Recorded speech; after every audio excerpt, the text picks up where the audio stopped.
Depuis quelques semaines déjà, chez ce vigneron, une entreprise familiale d'Épernay, c'est un va-et-vient incessant.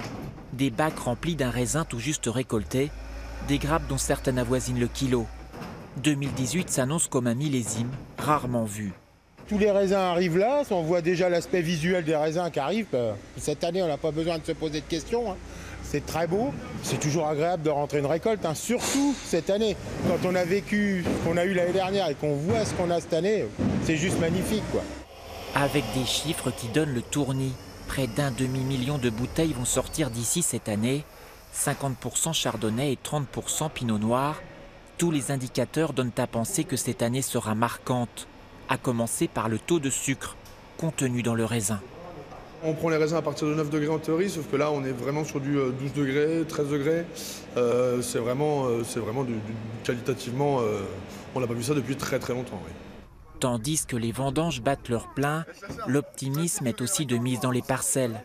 Visuellement, le raisin est superbe. Il se confirme qu'il n'a subi aucune dégradation ou pourriture néfaste.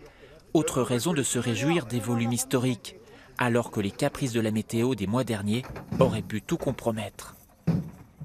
Depuis mi-juin, absence de pluie, un ensoleillement exceptionnel, des températures exceptionnelles. Pour autant, on a eu une recharge hivernale très importante, un hiver excédentaire en eau, ce qui a permis d'alimenter toutes les couches du sol. Et donc aujourd'hui, la vigne ne souffre aucunement de sécheresse.